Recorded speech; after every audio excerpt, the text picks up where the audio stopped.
Hello बच्चों, आप सभी लोग कैसे हो दोस्तों। मैं और आप लोगों के सामने बहुत आप लोगों का अपने करियर पॉइंट चैनल पर स्वागत करता हूं। बच्चों, बहुत खुशी की बात है कि आप लोग 9th से आप लोग अपने स्टैंडर्ड क्लास 10th में आ गए हो। जी हाँ, आप लोग बच्चों कक्षा 10 में आ गए हो। आज हम लोग दोस्तों पढ़ना स्टार्ट करते हैं कि हम लोगों को कक्षा 10 का जो विज्ञान का चैप्टर है दोस्तों, उसमें हम लोग रसायन विज्ञान आज पढ़ने वाले हैं। दोस्तों, आपको फिजिक्स, केमिस्ट्री, बायो तीन का तीनों जो तीनों यूनिट है आपकी बहुत बेहतरीन तरीके से यहाँ पर खत्म होने वाली है। दोस्तों, आज हम इसमें अपने लेकर के चलने वाले हैं रसायन विज्ञान। जी हाँ, चलिए हम लोग आज बात करते हैं रसायन विज्ञान की। जिस तरीके से आप लोग 9 में पढ़ाई कर लिए, उस तरीके से आपने 10 को पढ़ाई नहीं करनी है बच्चों।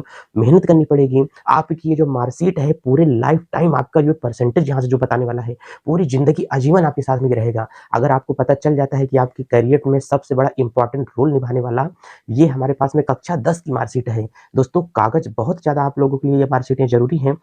इतने अच्छे तरीके से हमको इस 10th में पढ़ करके चलना है कि एक भी प्रश्न छूटे ना। इतना हम लोगों को वादा रहेगा आप लोगों से कि जितना पढ़ाया जाएगा सारी चीजें आपकी यूपी बोर्ड के एग्जाम में आने वाली हैं। तो चलिए दोस्तों, आज हम लोग स्टार्ट करते हैं कि हमारे पास में है क्या।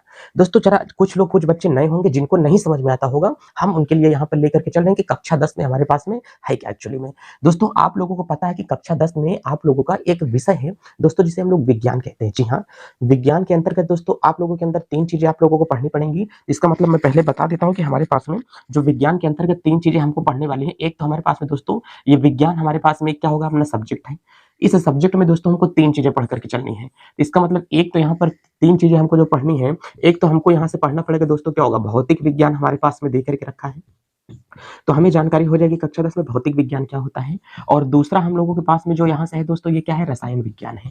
क्या होगा, यहाँ से रसायन विज्ञान की जानकारी होगी। और तीसरा दोस्तों, अगर हम लोग बात करेंगे कि हमारे पास में जो आने वाला है, ये क्या होगा, जीव विज्ञान के अंतर्गत चीजें हमें पढ़ करके चलनी है। दोस्तों, इसी के एक ही पेपर में हमें फिजिक्स भी देगा, एक ही पेपर में हमें केमिस्ट्री भी देगा, एक ही पेपर में हमें जीव विज्ञान भी देगा। सर, इतना ज्यादा बड़ा होता है क्या इसमें का टॉपिक? देखो बाबू, कुछ नहीं होता है इसमें। जो आपको देने वाला है 4 चैप्टर इसमें आपको पढ़ना है। बस सर, 4 चैप्टर, केवल आपको 4 चैप्टर पढ़ना है और सारे चैप्टर एकदम धमाकेदार है, एकदम गजब तरीके से, बेहतरीन तरीके से आप लोगों को खत्म होगा। तो दोस्तों, आज हम लोग टॉपिक यहाँ से उठा रहे हैं कि रसायन विज्ञान हमारे पास में क्या क्या है। दोस्तों, इसमें जो 4 चैप्टर आपको पढ़ने वाले हैं ना बाबू, इसमें किताब खोल लो, अभी जो आपके सिलेबस में है वो केवल इसमें 4 चैप्टर आपको दे करके रखा हुआ है। अच्छा सर, इसमें कौन कौन से चैप्टर हैं? हमने कहा कि यहाँ पर दिया है आप लोगों को रासायनिक अभिक्रिया। ध्यान से देख करके चलो, इसमें जो आपको दिया है वो देखो, सिलेबस आपको बगल में मैंने लगा दिया है। इसमें जो दिया गया है रासायनिक अभिक्रिया तथा यहाँ पर आप लोगों को समीकरण नाम से चैप्टर दिया गया है। और दूसरा चैप्टर इसी के दोस्तों अम्ल, और उसके बाद में यहाँ से क्या दिया है, क्षार, और तथा यहाँ पर क्या दिया है, लवण नाम का चैप्टर दिया है। और तीसरा वाला जो दिया है दोस्तों, इसी में आप लोगों को क्या दिया है, धातु व अधातु दिया है। ध्यान से देख करके चलना, धातु व अधातु दिया है। और चौथा चैप्टर यहाँ पर दोस्तों कार्बन तथा उसके यौगिक दे करके रखा है। कार्बन तथा उसके यौगिक के बारे में पढ़ करके चलना है। दोस्तों, ये चारों बहुत बेहतरीन बेहतरीन के चैप्टर आप लोगों को देकर के रखा है। सारी चीजें इतनी आसानी, इतनी कॉन्सेप्चुअल चीजें इसमें आपको देकर के रखा है कि कोई दिक्कत इस चैप्टर में आपको नहीं होने वाली है। इसको अभी हमें नहीं पढ़ना है, अभी इसको हमें नहीं पढ़ना है, क्योंकि आपके विज्ञान के सिलेबस में पहले केमिस्ट्री दिया है। जैसे जैसे किताबें दी गई हैं वैसे वैसे दोस्तों हम लोग पढ़ना स्टार्ट कर देते हैं।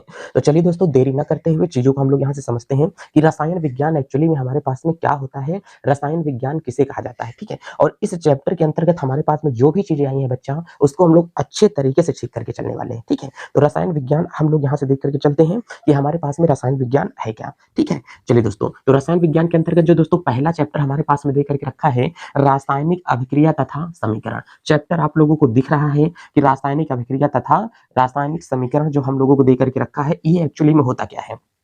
तो हमने कहा मैं आप लोगों को बात बताता हूँ कि रासायनिक अभिक्रिया एक्चुअली है क्या। हमने कहा अच्छा, कभी आप लोग जितनी चीजें देखते हो, आप लोगों को दैनिक जीवन में कुछ ना कुछ चीजें खाने का मन करता है। क्या सरकार, मन तो करता ही है। हमने कहा अच्छा, तो समोसा खाते हो? हमने कहा समोसा बिल्कुल खाते हैं। तो समोसा खाते हैं तो समोसे का टेस्ट हमको जो इतना अच्छा तरीके से समझ में आता है, मतलब उसमें बहुत सारे केमिकल्स मसाले मिलकर के लगे हुए हैं, तब तो जाकर के उसका टेस्ट आता है। हमने कहा कि हम लोग सब्जी खाते हैं, तो बताओ जो सब्जी खाई जाती है, सब्जी पहले कच्ची होती है ना, सब्जी को क्या किया जाता है, काटा जाता है, मसाले वगैरह लगा करके बना देते हैं, तो मतलब उसके बीच में टेस्ट बढ़ क्यों जाता है। सब एक साथ मिला करके वैसे हम लोग खाएं, गरम ना करें चीजों को। बिना गरम किए क्या कोई चीज बन सकता है? नहीं बन सकता है। शरबत बन सकता है बस।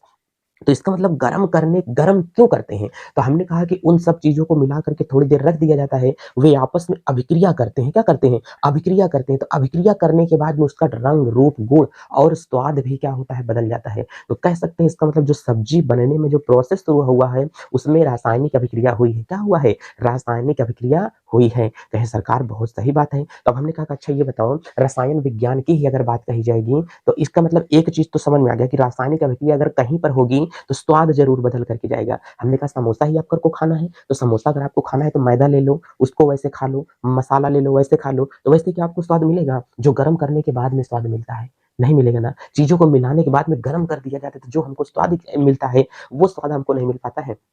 तो इसका मतलब है क्या कि चूंकि हमको उसमें उतना मजा आ रहा है, अब उस चीजों के अंतर्गत का जो स्वाद लेना है उसे हमें पढ़ना है। हमने कहा कि रोटी शाम को बना करके रख देते हैं, सुबह को रोटी क्या होती है खराब हो जाती है, या 2-3 दिन के बाद रोटियां क्या होती हैं खराब होती हैं। ज्यादा गर्मी पड़ेगी तो सुबह के टाइम पर क्या होता है उसमें लासा लगने लगता है, तो वो खराब क्यों होता है, उसमें तार क्यों बंधने लगता है। अब हम नहीं खा पाएंगे, ओ माय गॉड, मतलब इतना ज्यादा सड़ गया है। तो मतलब समोसे भी क्या होते हैं, सड़ जाते हैं। चीजें सड़ती क्यों है, इसको किसके अंतर्गत पढ़ना है, इसी चैप्टर के अंतर्गत पढ़ना है। आलू काटे हो, आलू देखो ज्यादातर क्या होती है गर्मियों में सड़ जाती है। जब आलू गर्मियों में सड़ जाती है तो उस चीज को काट करके बहुत से लोग सब्जी बना लेते हैं।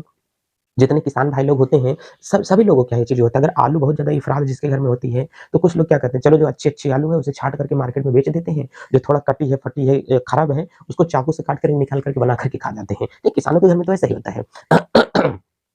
तो बस वही बात यहाँ से है, क्योंकि आलू सड़ती क्यों, मतलब कोई चीज खराब क्यों होती है। हमने कहा कि लोहा होता है, लोहे का दरवाजा होता है, देखो कि बच्चे उसके ऊपर क्या होता है, जंग लग करके एकदम से वो क्या होता है खराब हो जाता है, सड़ने लगता है, जर्जर हो जाता है एकदम से। तो लोहा जंग लग करके खराब क्यों हो गया, एक बात तो ये होता है। हमने कहा कि तूने पायल क्यों छनकाई, एक सॉन्ग सुना कि नहीं, तो बच्चों जो उस सॉन्ग में जो पायल छनकाई है, जो पायल पैर में पहनते हैं, पायल पहनते पहनते दोस्तों वो चांदी काली होने लगती है, ऐसा क्या रीजन होता है। कहते हैं कैसा है, सोनार ने जो हमको चांदी दे दिया है ना, वो चांदी क्या है, खराब है। हमने कहा चांदी खराब ही नहीं है, तुम्हारे बॉडी के ऊपर जो पसीना लगा हुआ है वो पसीना क्या है, खराब है। तो इसका मतलब उसके ऊपर जो जंग लग रहा है, बात समझ में आ रहा है ना, तो उसके ऊपर जो जंग लग रहा है वो एक्चुअली में ऐसा क्या है कि वो चांदी को क्या कर रहा है, खराब कर रहा है। हमने कहा दरवाजे को देखो कीड़े खाने लगते हैं तो उसके ऊपर तुम पेंट कर देते हो, वो पेंट को तुम क्यों करते हो। तो ये सारी चीजें हमें किस चैप्टर के अंतर्गत पढ़नी है, इसी चैप्टर के अंतर्गत पढ़नी है। कभी आप लोग क्या 5 रुपए वाला बेफर आप लोग खाए होंगे, उसमें देखो बेफर तो रहता है 4 ही 5, लेकिन हवा हवा इतना ज्यादा भरी रहती है। तो हवा इतनी ज्यादा उसमें क्यों भरी होती है, क्या रीजन होता है, आपको उल्लू बनाने के लिए। कुछ ये बातें भी जिम्मेदार है, लेकिन हमने कहा कि आपको उल्लू बनाने के लिए बात सही है, लेकिन वो हवा जो भरी हुई होती है वो कौन सी ऐसी गैस होती है जो चिप्स के पैकेट के अंदर डाली गई है। क्वेश्चन बहुत पूछता है कि चिप्स के पैकेट के अंदर कौन सी गैसें डाली गई होती है। एक बात आपको मैं और बताता हूँ, हमने कहा कि जैसे आप लोग स्प्राइट लाते हो, जब उसको देखते हो तो बहुत ज़्यादा उसके अंदर गैस बनती है। हौच-पौच करके खोल दो तो छस से एकदम क्या होता है, निकल जाता है। तो स्प्राइट के अंदर जो गैस भरी गई होती है, वो कौन-सी गैस होती है जो उसे खराब होने से बचा रही है? इस बात का आप लोगों को ज़िक्र करना है। इस चैप्टर में ही हमें ये सारी चीज़ें पढ़ कर के चलनी है। तो आइए देरी ना करते हुए चैप्टर का सिलसिला हम लोग अपना स्टार्ट करते हैं कि रासायनिक अभिक्रिया हमारे पास में क्या होती है। बच्चों रासायनिक अभिक्रिया तथा समीकरण, ये तो हमारे पास में चैप्टर का नाम यहाँ पर दे करके रखा है कि यहाँ से दिया है क्या होगा, रासायनिक, और उसके बाद में यहाँ से क्या दिया है, अभिक्रिया। तो इसका मतलब पहले हम लोग ये देख करके चलते हैं कि रासायनिक अभिक्रिया जो हमको दे करके रखा है ये एक्चुअली में होता क्या है। हमने कहा कि किसी भी दो पदार्थों को आपस में क्या किया जाए, मिला दिया जाए, और मिलाने के बाद में जो परिवर्तन हमें दिखाई देता है उसे ही हम लोग क्या कहते हैं, अभिक्रिया कहते हैं। क्या कहते हैं, उसे जो भी कहा जाता है अभिक्रिया कहा जाता है। अभिक्रिया में हमेशा हमको परिवर्तन दिखाई देगा, बात समझ में आया। अब वह परिवर्तन हमारे पास में भौतिक भी हो सकता है, वह परिवर्तन हमारे पास में रासायनिक भी हो सकता है। तो इसका मतलब अगर कभी भी, अभी मैं रसायन शब्द यहाँ से गायब कर रहा हूँ, अभी बच्चों में यहाँ से केवल क्या देख करके चल रहा हूँ, अभिक्रिया देख करके चल रहा हूँ। अब जैसे यहाँ पर मैं आप लोगों को बता देता हूँ अभिक्रिया कितने प्रकार की होती है, तो अभिक्रिया होती है 2 प्रकार की। एक तो हमारे पास में यहाँ से क्या होती है, भौतिक अभिक्रिया होती है, ध्यान से चीजों को समझना। तो एक यहाँ से क्या होगा, भौतिक अभिक्रिया होती है, और जो दूसरी हम लोगों की होती है इसे हम लोग क्या बोलते हैं, रासायनिक अभिक्रिया कहा जाता है। तो अभी हम लोगों को यहाँ पर समझ करके ये चलना है कि भौतिक अभिक्रिया और रासायनिक अभिक्रियाएं हमारे पास में होती क्या है, इसमें अंतर क्या होता है, चीजें क्या क्या चीजें हमको समझा करके चलती हैं। तो अभिक्रिया होती क्या है, किसी दो या दो से अधिक चीजों को आपस में क्या करो, मिला देने से जो परिवर्तन होता है उसे ही हम लोग क्या कहेंगे, अभिक्रिया कहा जाता है। अभिक्रिया का मतलब ये देखना है कि उसके बीच में जो क्रिया हो रही है वही क्या कहलाता है। ठीक, दो या दो से अधिक पदार्थों को मिलाने पर होने वाली क्रिया को ही क्या कहते हैं, अभिक्रिया कहा जाता है। अब अभिक्रियाएं कितने प्रकार से होती हैं, 2 प्रकार की। एक तो होती है हमारे पास में भौतिक अभिक्रिया, एक हमारे पास में क्या होती है, रासायनिक अभिक्रिया। कहे सरकार अभी अभिक्रिया हमको समझ में नहीं आया है, हमने कहा कि अभिक्रिया क्यों नहीं समझ में आया है, जरा आप लोग यहाँ से ये बात देख करके चलो। हमने कहा कि हमारे पास में क्या हुआ है, पानी मैंने ले लिया है बच्चों, ध्यान देखना, पानी ले लिया और मैंने यहाँ से क्या ले लिया है, चीनी। तो गर्मी के टाइम पर हमारे पास में बन क्या गया है, शरबत बन गया। और जब गर्मी के टाइम पर चीनी और पानी ले लिया और बन क्या गया, शरबत। तो हमने कहा कि चीनी को मैंने डाला पानी में, लेकिन पानी चीनी को खा गई ना, तो इसका मतलब पानी चीनी को खा गया, तो चीनी गया कहाँ? हमने कहा ढूंढना स्टार्ट कर दिया, भाई पानी पानी ये बताओ चीनी कहाँ गया मेरा? कह रहा है कि सरकार चीनी तो हम लेकर के रखे हैं, कहाँ पे है, कहाँ चीनी? कहता है कि हम दिखाएंगे नहीं। इसका मतलब वो कहाँ पर है? वो अब आ चुकी है अपने घर में, कहें कि पी करके चेक करो तो स्वाद आता है, लेकिन हमको दिखाई नहीं देता है। इसका मतलब जब हमको दिखाई नहीं दे रहा है बाबू, तो हम लोग कह सकते हैं ना कि जब चीजें हमको दिखाई नहीं दे रही हैं, तो अर्थात ये भी जो कुछ भी हमारे पास में आ रहा है, इसके अंदर ही सारी चीजें हमारे पास में उपस्थित है। इन दो चीजों को हमने मिलाया तो बन गया हमारे पास में शरबत। इसका मतलब इसके ऊपर जो आपको तीर का निशान दिया है, ये क्रिया को दर्शाता है, और जो क्रिया को दर्शा रहा है, इसे ही कहीं ना कहीं हम लोग क्या बोलते हैं? अभिक्रिया कहते हैं। अब हमने कहा कि चलो ठीक है, दूसरा बात हम लोग समझ लेते हैं। हमने कहा कि जैसे हमारे पास में क्या था, अब यहाँ से मैं ले लेता हूँ, क्या ले लिया? पानी ले लिया, और उसके बाद में इसी में मैंने क्या डाल दिया? चाय पत्ती डाल दिया। अब बताओ, चाय पत्ती डाल दिया तो इसके बाद में हमारे पास में क्या बन गई है? चाय बन गई है। अब बताओ, जो चाय हमारे पास में बनी हुई है, इसका मतलब इसके ऊपर अभिक्रिया हुआ कि नहीं? इसके ऊपर जो रिएक्शन हुआ है कि नहीं? तो हमने कहा कि अभिक्रिया का जो संकेत होगा, ये तीर होगी। कभी भी अभिक्रिया का संकेत होगा तो ये क्या होगा? तीर होता है। मतलब इतना तो आपको कहीं ना कहीं समझ में आ गया। दो चीजों को जो आपस में मिला देते हैं, जो उसके बीच में क्रिया होती है, वही हमारे पास में क्या हो जाएगी? अभिक्रिया होगी। कह रहे हैं कि जैसे मैंने एक एग्जाम्पल आपको दे दिया, मैंने एग्जाम्पल आपको दिया, दूध के अंदर हमने क्या मिला दिया है? दही मिला दिया। अब बताओ, दूध और दही को मिला दिया तो हमें उदाहरण में जाकर के क्या मिला? दही ही मिलता है। दूध और दही में मिलाओगे, दूध तो बनेगा नहीं ना, हमको क्या मिल जाता है? दही बन गया। तो हमने कहा कि इसके अंदर जरूर ऐसी कोई क्रिया हुई होगी हौच पौच, जो जाकर के हमारे पास में क्या किया? दही का निर्माण कर दिया है। तो इसका मतलब इसके मध्य में जो हो रहा है, वो प्रोसीजर क्या है? अभिक्रिया हो रही है। हमने कहा कि जैसे और चीजें मैं बता देता हूं, मोमबत्ती को मैंने आग लगा दिया, क्या कर दिया? मोमबत्ती को मैंने थोड़ी देर के लिए गर्म कर दिया, तो गर्म करने के बाद में हमको क्या? द्रवीय अवस्था में मोमबत्ती मिल जाती है। तो अब बताओ, जो द्रवीय अवस्था में मोमबत्ती मिली है, इसका मतलब इसके बीच में भी कोई क्रिया हो रही है ना? तो क्रिया हो रही है, तो इसी प्रोसीजर को हम लोग बोल देंगे अभिक्रिया होती है। तो दो या दो से अधिक पदार्थों को मिलाने पर जो भी होने वाली क्रिया होती है, उसे ही हम लोग क्या कहते हैं? अभिक्रिया कहा जाता है। इतनी बात समझ आ गई? अब कह रहा है कि जो अभिक्रियाएं होती हैं, किसी भी अभिक्रिया में हमेशा दो चीजें मैटर करती हैं, ध्यान से देख करके चलना। इसका मतलब अभिक्रिया तो हो गई है, तो इसका मतलब अब हम लोग अभिक्रिया समझ लिए हैं। अभिक्रिया के बाद में यहां से हमने कहा कि अभिक्रियाएं कितने प्रकार की होती हैं, तो कह रहा है कि अभिक्रियाएं होती हैं दो प्रकार की। क्या होती हैं? दो प्रकार की अभिक्रियाएं होती हैं। एक तो होती है भौतिक अभिक्रिया, और दूसरी क्या होती है? रासायनिक अभिक्रिया होती है। तो इस भौतिक परिवर्तन में हमने कहा कि ध्यान से देखना, जो भौतिक परिवर्तन हमारे पास में होता है, उस भौतिक परिवर्तन का हमें अध्ययन नहीं करना है। मैं आपको ये बता दूंगा कि भौतिक परिवर्तन है क्या, लेकिन अभी हमको जो टॉपिक देख करके चलना है, वो रासायनिक अभिक्रिया का टॉपिक देख करके चलना है। अभिक्रिया चाहे भौतिक हो, चाहे अभिक्रिया रासायनिक हो, कोई भी अगर अभिक्रिया हो रही है, दो चीजें इसमें हमेशा कॉमन होती है। ये तीर देख रहे हो कि नहीं? चलो, इसको तीर में लास्ट में दिखा रहा हूं, लेकिन अभी हमको भौतिक अभिक्रिया नहीं पढ़नी है। चैप्टर का नाम हमारे पास में क्या है? रासायनिक अभिक्रिया। इसमें भौतिक अभिक्रिया से कोई प्रश्न नहीं पूछे जाने वाला है। आपको यही चीजें लेकर के चलनी है कि हमारे पास में रासायनिक अभिक्रिया क्या होता है। या तो इसको हम बोल सकते हैं ऐसी अभिक्रिया जिसमें दो या दो से अधिक पदार्थों को मिलाने पर उसके भौतिक अवस्था में परिवर्तन हो जाता है, किंतु रासायनिक गुण धर्म में कोई परिवर्तन न हो, उसे हम लोग क्या बोलते हैं? भौतिक अभिक्रिया कहा जाता है। अच्छा, कह रहा है कि कैसे भौतिक अभिक्रिया में परिवर्तन हो जाता है किंतु रासायनिक गुणधर्म में कोई परिवर्तन ना हो? हमने कहा कि जैसे हमने ले लिया है ठंडा पानी और गर्म पानी मैंने मिला दिया, लेकिन फिर भी तो वो है पानी ही ना। इसका मतलब पानी को पानी में ही मैंने मिला दिया है, तो वो हमारे पास में वही अभिक्रिया है। पानी ही रहेगा, पानी का स्वाद नहीं जाकर के बदल जाएगा। बच्चों ध्यान से समझना कि पानी का स्वाद नहीं बदल जाएगा। मोमबत्ती अगर पिघल रही है, मोमबत्ती को जला करके रख दिए हो, मोमबत्ती पिघल रही है, पिघल के पानी बन जाएगी, उसी में धागा लगा दो तो फिर से क्या बन जाती है? मोमबत्ती बन जाएगी। तो मोमबत्ती का पिघलना कैसी अभिक्रिया होती है? भौतिक अभिक्रिया में आती है। ऐसी अभिक्रिया, ध्यान से देखना, इसे भौतिक अभिक्रिया को क्या बोला जाएगा? ऐसी अभिक्रिया जिसमें दो या दो से अधिक पदार्थों को मिलाया जाता है, तो मिलाए जाने से उसके भौतिक अवस्था में परिवर्तन हो जाता है, किंतु उसके रासायनिक गुण और संगठन में कोई परिवर्तन ना हो, उसे हम लोग क्या बोलते हैं? भौतिक अभिक्रिया कहा जाता है। किंतु रासायनिक अभिक्रिया में ये परिवर्तन हो जाते हैं, उसकी अवस्थाएं बदल जाती हैं। ठीक, अवस्था एक अवस्था से दूसरी अवस्था में चली जाती है। पानी में बर्फ मिला करके रख दो, तो बताओ भौतिक अभिक्रिया है कि रासायनिक है? कहे सरकार, अगर पानी में बर्फ मिला दिया जाएगा तो बर्फ भी तो एक प्रकार का क्या है? पानी ही है। तो इसका मतलब उसमें भी हमारे पास में क्या है? भौतिक अभिक्रिया का उदाहरण है। ठीक, तो अभी आप ध्यान से समझना। अब हम लोग यहाँ से लेकर के चलने वाले हैं कि भौतिक अभिक्रिया हमारे पास में है क्या। चलो दोस्तों, अभिक्रिया तो आपको समझ में आ गई है। जिन बच्चों को अभिक्रिया समझ में नहीं आई हो वो चीजें को केवल क्या करें, अच्छे तरीके से देख करके चलें। इसीलिए कहा जाता है सरकार की बहुत अच्छे तरीके से टॉपिक को देख करके चलो, सभी टॉपिक एकदम मस्त तरीके से आपके समझ में आने वाले हैं। कहीं कहीं पर अगर आप लोग देख करके चलोगे कि जो रासायनिक अभिक्रिया जितनी भी टॉपिक में आप लोगों को यहाँ पर देख करके चलेंगे चलो, अब यहाँ पर हम लोग देख करके चलेंगे कि भौतिक अभिक्रिया हमारे पास में है क्या। ध्यान से हम लोग यहाँ पर हेडिंग बना रहे हैं कि हमारे पास में क्या है, भौतिक अभिक्रिया। अब एक बात आप लोग समझ करके अच्छे से चलना, भौतिक अभिक्रिया।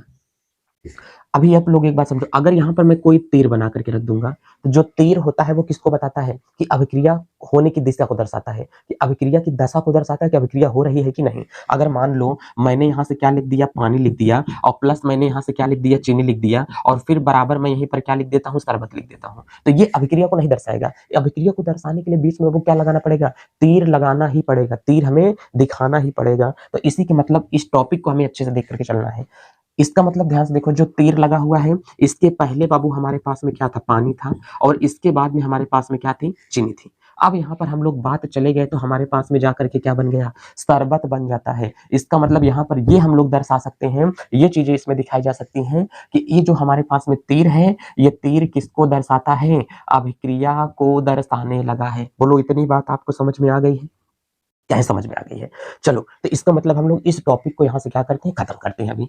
अब आगे देख करके चलना कि भौतिक अभिक्रिया क्या होती है, ऐसी अभिक्रिया जिसमें भौतिक अवस्था में तो परिवर्तन हो जाए। ध्यान से देख करके चलना, ऐसी अभिक्रिया जिसमें भौतिक अवस्था में परिवर्तन हो जाए, भौतिक अवस्था में परिवर्तन हो, भौतिक अवस्था में परिवर्तन हो, उसके आकार में परिवर्तन हो, किंतु उसके गुण में कोई परिवर्तन ना हो। ध्यान से देख करके चलना, ऐसी अभिक्रिया जिसके अवस्था में परिवर्तन हो जाए, जिसके आकार में परिवर्तन हो जाए, किंतु उसके रासायनिक गुण, ध्यान से देख करके चलो, किंतु उसके रासायनिक गुण और संगठन में कोई परिवर्तन ना हो, ऐसी अभिक्रियाओं को क्या बोलते हैं, भौतिक अभिक्रिया कहा जाता है। जैसे हमने कहा कि हमको आप लोग जरा ये बता दो कि हमने कहा कि पानी का गर्म करना भौतिक अभिक्रिया है कि रासायनिक। हमने कहा कि अब क्रिया कराओ, और क्रिया कराने के बाद में वही चीज पुनः पहली वाली ना बन जाए।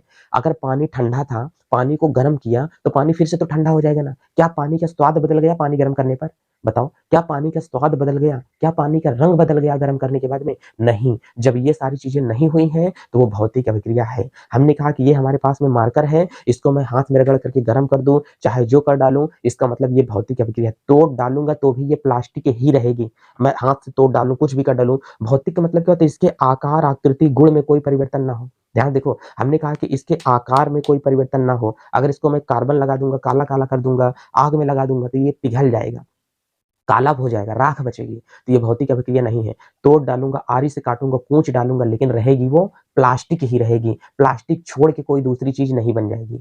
हम हैं, हमको चाहे जो चाहे जितना परेशान कर दो, हम रहेंगे इंसान ही, लेकिन इंसान के मरने के बाद में जो होता है, राख बच जाती है, तो वो रासायनिक अभिक्रिया नहीं है। बेंच आपकी आपके सामने दिख रही है, बेंच को काट करके तखत बनवा दो, बेंच को काट करके बक्सा बनवा दो, बेंच को काट करके लाठी बनवा लो, बेंच को काट करके स्टूल बनवा लो, लेकिन वो भौतिक अवस्था ही है उसकी, लेकिन लकड़ी ही रहे ना। जब लकड़ी का कोई ऐसा विधि लगा दिया जाए, ऐसा क्रिया लगा दे कि लकड़ी रह ही ना जाए, मतलब उसको आग लगा दो मिट्टी का तेल डाल के, तो वो भौतिक अभिक्रिया नहीं है, वो क्या है, रासायनिक अभिक्रिया है। भैंस आपकी है, तो हमने कहा कि जैसे अगर मुर्गा है, मुर्गा काट करके लोग चिकन खाते हैं, तो हमने कहा कि मुर्गा काट करके चिकन खाते हैं तो धारदार औजार से काट रहे हैं ना, तो वो रासायनिक अभिक्रिया नहीं, वो केवल क्या है, भौतिक अभिक्रिया है। मांस था, मांस है, तो वो क्या है, भौतिक अभिक्रिया को दर्शा रहा है। बात समझ में आ रही है कि नहीं, मतलब उसका पूरा का पूरा अणु ही बदल जाए, तब वो जाकर के क्या होगा, हमारे पास में दूसरे प्रॉपर्टी को दर्शाएगा। अब जैसे यहाँ पर पानी का गर्म करना, ध्यान से देख लेना, पानी का गर्म करना एक प्रकार की कैसी अभिक्रिया है,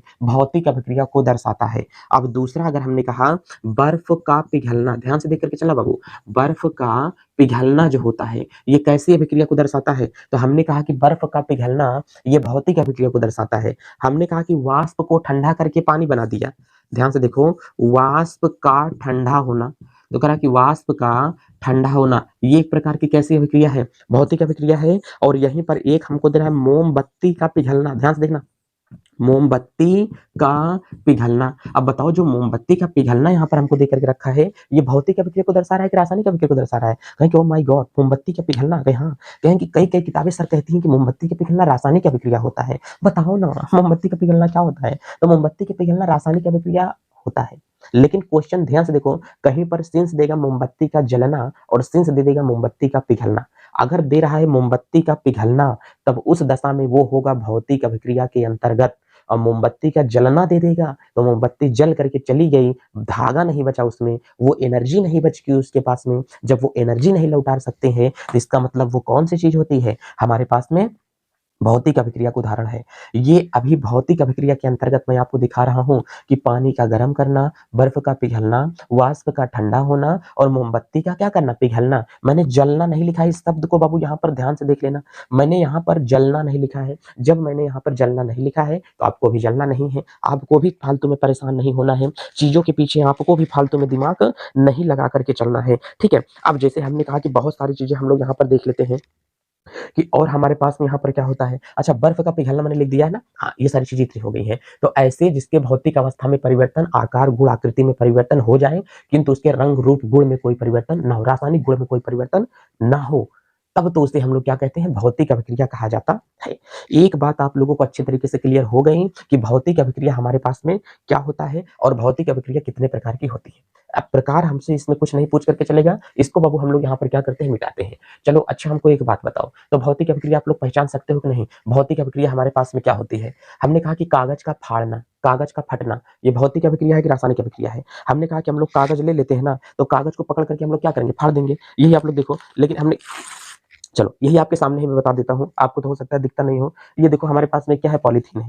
ये देखो, अगर मैंने ये पॉलीथीन लेकर के रखा हुआ है, भाई साहब इसमें समोसा आया हुआ था, ठीक है, पढ़ाने से पहले खाना पड़ता है, इसका मतलब इसमें जो समोसा आया हुआ था, तो अब कह रहा है कि यहाँ पर देखिए, चलो मिट्टी भी लग गई इसमें। अब ये जो पॉलीथीन है, इसका मतलब ये क्या? पॉलीएथीन है। अच्छा बच्चों, एक बात और ध्यान से रखते चलना कि पॉलीथीन को पॉलीथीन नहीं कहते, पॉलीएथीन कहा जाता है। बात समझ में आया कि पॉलीथीन नहीं होता है, पॉलीएथीन इसे कहा जाता है। ये बात दिमाग में नोट करके अच्छे से रख लेना, इसे भी पढ़ाऊंगा कि पॉलीथीन क्या होती है। अच्छा, अब ध्यान से देखो, ये जो पॉलीथीन आपको दिखाई दे रहा है ना, इसको हम लोग कह रहे हैं कि ये केवल क्या है? इसमें एथीन के कण उपस्थित है। किसके हैं? एथीन के कण उपस्थित है। इसको अगर मैं यहाँ पर खींच लूंगा, तोड़ लूंगा, फाड़ डालूंगा, इस प्रकार से मैंने इसको खींच के, फट ही नहीं रहा है, अगर इसको खींच करके फाड़ दिया जाएगा तब आप लोग देखो कि ये दो भागों में क्या हुआ? बट गया। लेकिन अभी भी ये पॉलीथीन ही है। अगर इसको मैं आग में जला दूं, ये गल जाएगा तो बच जाएगा राख। तो इसका मतलब पॉलीथीन का फटना नहीं है, ठीक है, पॉलीथीन का फाड़ना पॉलीथीन ही है। लग क्या कहोगे क्या कि ये पॉलीथीन नहीं है ये पॉलीथीन ही, लेकिन आग में जला दूंगा तो ये राख बच जाएगी। अब राख को देख करके आप नहीं बता सकते हो कि ये पॉलीथीन था